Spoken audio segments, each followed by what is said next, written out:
Maths की class में आपका स्वागत है। आज हम लोग एक्सरसाइज 4.3 करेंगे और 4.3 करने से पहले मैं थोड़ा सा आपको शेयर्स के बारे में बता दे रही हूँ, फिर मैं आपको क्वेश्चन नंबर पहला बताऊँगी। तो शेयर्स जो होते हैं कि जब कोई व्यक्ति कंपनी खोलना चाहता है और उसके पास उतने पैसे नहीं रहते, तो वो क्या करता है कि कंपनी शुरू करने के लिए पूंजी इकट्ठा करता है लोगों से। तो उसके लिए वो क्या करता है कि एक कुछ जो पेपर्स होते हैं शेयर्स के, जिसका मूल्य होता है 1 रुपये, 2 रुपये, 5 रुपये, 10 रुपये या 100 रुपये आदि मूल्य के शेयर तैयार करता है। और उस शेयर को जो हम कहते हैं शेयर सर्टिफिकेट कहते हैं। उस जो शेयर सर्टिफिकेट होता है उसमें कंपनी का नाम लिखा रहता है, उसमें कितने मूल्य का वो शेयर है वो सब कुछ में, और शेयर मूल्य की संख्या, क्रमांक आदि सब कुछ छपा रहता है। फिर शेयर होल्डर यानी जो व्यक्ति उस शेयर को खरीदता है वो उसका शेयर होल्डर कहलाता है। फिर शेयर होल्डर जो होता है, जिसके पास जितने ज़्यादा शेयर होंगे वो शेयर होल्डर उस कंपनी में उतना उसका हिस्सेदारी कहलाती है। फिर अभी जो आपको मैं बता दे रही हूँ आगे जो है, जहाँ पे इस शेयर का, जैसे कोई कंपनी का कारोबार अच्छा चला तो कंपनी के शेयर्स तो निश्चित हैं, तो क्या होता है उस शेयर्स की कीमत बढ़ेगी, उसकी अंकित मूल्य उसका वही रहता है कि और मार्केट वैल्यू उसकी बढ़ती रहती है। और यदि कोई कंपनी का कारोबार अच्छा नहीं चला तो उसका शेयर क्या हो जाता है, उसका बाज़ार मूल्य अंकित मूल्य वही रहता है, परंतु बाज़ार मूल्य क्या हो जाता है, कम होने लगता है। अब इसके बाद मैं थोड़ा सा आपको क्वेश्चन में बता रही थी।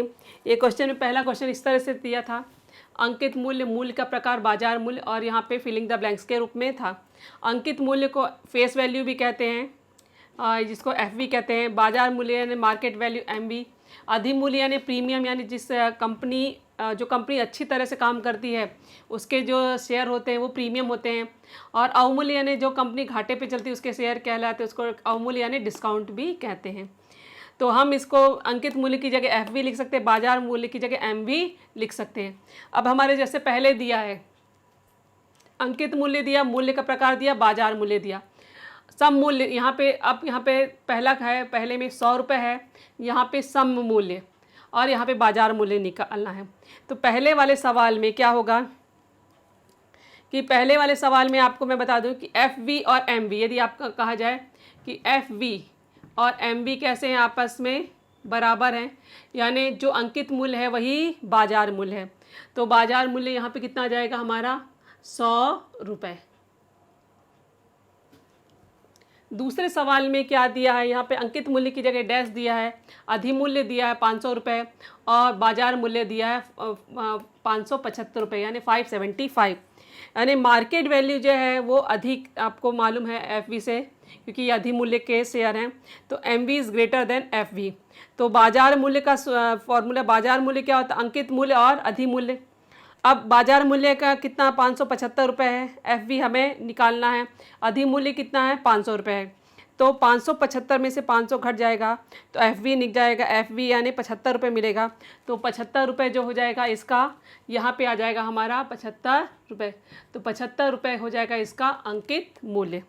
तीसरे वाले में क्या दिया है, यहाँ पे अंकित मूल्य 10 रुपये दिया है, बाजार मूल्य 5 रुपये दिया है, यानी आप क्या देख रहे हैं कि MV is less than FV, यानी बाजार मूल्य कम है अंकित मूल्य से। तो यानी इस मामले में शेयर में क्या होता है, जो मूल्य का प्रकार है कैसा हो रहा है, इसमें लॉस हो रहा है, तो इसको हम कहते हैं मूल्य के प्रकार में कहते हैं अवमूल्य। ठीक है, अभी अवमूल्य निकालना है तो क्या आ जाएगा, अंकित मूल्य में से बाजार मूल्य को घटा देंगे। चाहे आप इंग्लिश में लिखना है तो वो भी लिख सकते हैं FV माइनस MV, यानी 10 माइनस 5, तो ये मिलेगा हमें 5 रुपये। 4.3 एक्सरसाइज का क्वेश्चन नंबर सेकंड है, मैं आपको क्वेश्चन रीड करके बता देती हूँ कि जब बाजार मूल्य 80 रुपये था तब अमोल ने 100 रुपये अंकित मूल्य वाले 50 शेयर्स खरीदे। उस वर्ष कंपनी ने 20% लाभांश दिया, तो निवेश पर प्रतिफल की दर ज्ञात कीजिए। अब इसमें हमें क्या क्या दिया है, फेस वैल्यू यानी अंकित मूल्य कितना दिया है, 100 रुपये, यानी जो शेयर्स सर्टिफिकेट था शेयर होल्डर का सर्टिफिकेट, उसमें कितना लिखा था, 100 रुपये, परंतु बाजार में क्या चल रहा है, उसकी मार्केट वैल्यू क्या चल रही, कम चल रही है। बाजार मूल्य क्या है, जो 100 रुपये का था वो किस में मिल रहा है, 80 रुपये में मिल रहा है। और कितने शेयर्स वो खरीद रहा है, 50 शेयर्स खरीद रहा है। तो उसने कुल निवेश किया, तो निवेश किस पे करेगा, बाजार मूल्य, बाजार मूल्य पे। ये ध्यान रखना कि लेन देन हमेशा जो होगा वो बाजार मूल्य पे होगा, यानी अभी खरीदेगा किस पे, बाजार मूल्य पे ही खरीदेगा। और जो फ़ायदा मिलता है वो हमें अंकित मूल्य पे मिलता है, क्योंकि फ़ायदा कौन देती है, कंपनी देती है। तो कंपनी को बाजार मूल्य से मतलब नहीं है। कंपनी जब भी फ़ायदा हमें लाभांश देगी वो किस पे देती है, अंकित मूल्य पर, यानी एफवी पर। तो अब हम इस सवाल को हल करके आपको बता रही हूँ कैसे। तो कुल निवेश कितना हो जाएगा, बाजार मूल्य बटे गुणित शेयर्स की संख्या। तो बाजार मूल्य कितना है इसका, 80 रुपये है। शेयर्स की संख्या कितनी है, 50 है। 80 और 50 को गुणा करेंगे तो ये हो जाएगा 4000 रुपये। अब एक शेयर पर लाभांश निकालना है, और हमें लाभांश की दर कितनी दी है, क्वेश्चन में 20% दी है। तो लाभांश जो होता है एक शेयर पर, वो अंकित मूल्य गुणित लाभांश की दर। अंकित मूल्य एक कितने शेयर का है, एफवी कितना है, 100 रुपये। तो 100 गुणित 20%, तो 100 का 20% क्या हो जाएगा, 20 रुपये आ जाएगा आपका। ये जीरो से ये दोनों जीरो कट जाएंगे। अब हमारे पास ये एक शेयर पे 20 रुपये मिल रहा है, शेयर्स कितने हैं, 50 है। तो 50 शेयर पर लाभांश कितना हो जाएगा, 50 गुणित 20 यानी 1000 रुपये हो जाएगा। अब हमें निकालना है जो प्रतिफल की दर। तो प्रतिफल की दर होती कुल लाभांश बटे कुल निवेश गुणित 100। तो कुल लाभांश हमें जो मिला वो 1000 रुपये मिला। हमने निवेश कितना किया था, 4000 रुपये किया था। तो ये तीनों जीरो से ये तीनों जीरो कट जाएंगे, 4 से ये 100 कटा 25, तो 25 मिला। तो निवेश में प्रतिफल की दर कितनी होगी, 25%। अभी 4.3 का क्वेश्चन नंबर तीसरा मैं आपको बता रही हूँ। क्वेश्चन नंबर तीसरा मैं आपको पहले पढ़ के बता रही हूँ। जोसेफ ने नियमानुसार शेयर्स में निवेश किया, उसके द्वारा की गई कुल निवेश ज्ञात करो।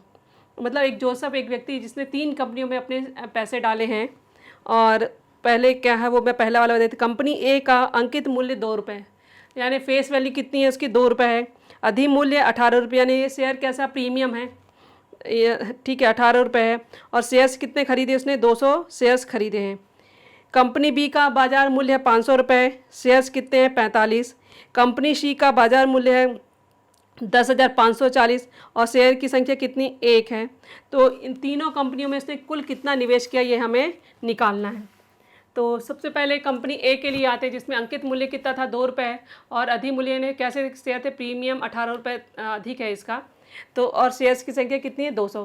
तो इसकी मार्केट वैल्यू कितनी हो जाएगी, जो एफवी है उसमें हम अधिमूल्य को जोड़ देंगे। अधिमूल्य ने कितना अधिक है, 18 रुपये।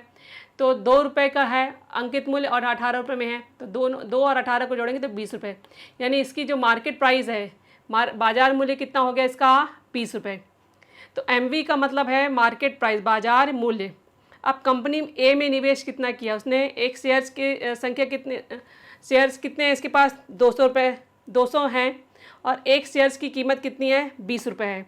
तो 200 गुणित 20 करेंगे तो मिलेगा 4000 रुपये, यानी कंपनी ए में जो निवेश है वो 4000 रुपये।